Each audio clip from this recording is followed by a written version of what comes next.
Sabihin man nila, kami mahirap pa sa daga. Kumakain ng tutong, sinabawan ng luha. Ano nga ba ang maipagmamalaki ng isang kahig, isang tuka? Hindi ba't yamang maituturing ang kabutihan sa kapwa?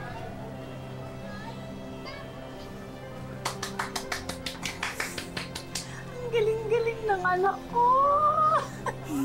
Nako, ngayon pa lang sigurado na ako. Panalo ka na sa declamation contest niyo sa school. Sana nga po, Nay. Ay, yung costume mo. Ayan, yung pulang plastic sa ibabaw ng washing machine. Yan yung hiniram ko kay Maring Lourdes. Natahi ko na yan para bumagay dyan sa pyesa mo na mahirap pa sa daga. Gustuhan mo? Opo. Salamat po, Nay, ha? Walang anuman. Nay, pipilitin ko pong manalo para po sa inyo. Proud na proud ako sa'yo. Hinusayan mo kasi sa school.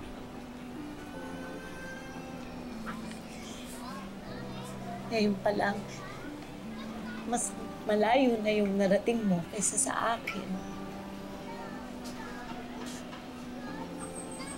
Eh, nga po pala, Nay. Mamaya po kasi hindi pa ako makakauwi ng tanghalian. Eh, buong araw po kasi yung event sa school. Ha?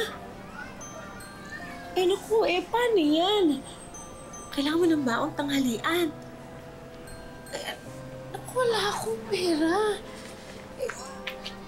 Di pa ako nakakapagbenta ng bulaklak. Hayaan niyo na po, Nay. Mamaya na lang po ang kain pag-uwi ko po.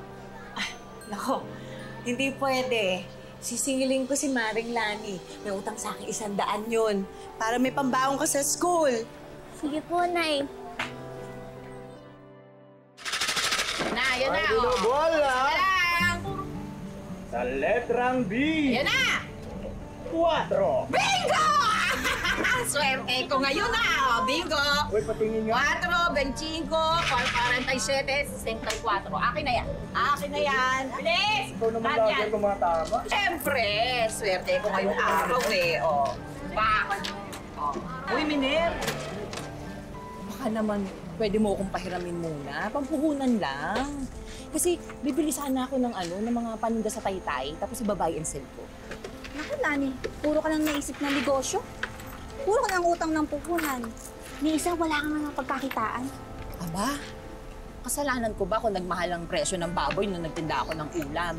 At saka kasalanan ko din ba na tumaas ang presyo ng tubig nung yero naman ang binenta ko? At saka ako ba nagpatigil ng paggamit ng face mask at saka ng face shield? Eh alam mo namang, Diyos ko, kahon-kahon na nga yung binili ko nun. Yan ang hirap sa'yo. Puro wala sa'yo ang sisi. Paano kapag sisingilin na kita? Eh di, mapapasama pa ako. Ang galing-galing ko kayo magbayad ng utang. Ikaw naman. Lani, pwede pa tayo mag-usap? May ginagawa ako, busy ako. Bakit ba, Susan? Mamaya na. Pasensya ka na, pero may sasabihin lang ako. Sana tayong dalawa lang.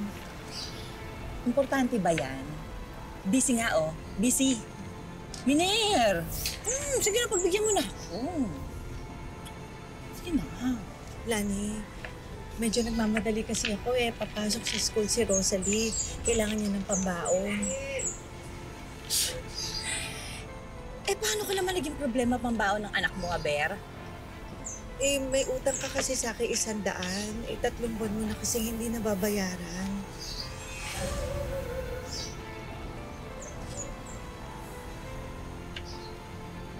Uy, Miner! Akala ko papairamin mo ko. Juan, may babayaran pala akong paluwagan. Alice, ikaw na pala magtuloy nito, ha? Sige. May pupuntahan lang ako, ha? Sige. Sandali lang. Kita lang tayo mamaya. Miner! Letrang B! Booking! Cheese! Yun yung ginawa mo, Susan, no? Nakautang na sana ako na pornada pa. Sa letrang B uli. Sandaan ang gagalaiti ka, Susan? Sandaan talaga? Hindi ka mapakali? Kala mo ka hindi babayaran, kailangan pahiya mo pa talaga ako sa mga kaibigan ko? Lani, kaibigan mo rin naman ako. Pero bakit ganyan ka magsalita sa akin? O siya, sige. Mag-antay ka doon sa bahay mo, ha? Pagkatapos, gagawa ko ng paraan. Babayaran ko yung lintik na 100 mo. Namalas ako sa'yo, swerte na sana eh. Che! Sige, alam mo, babayaran! Ika! Letrang B. Booking.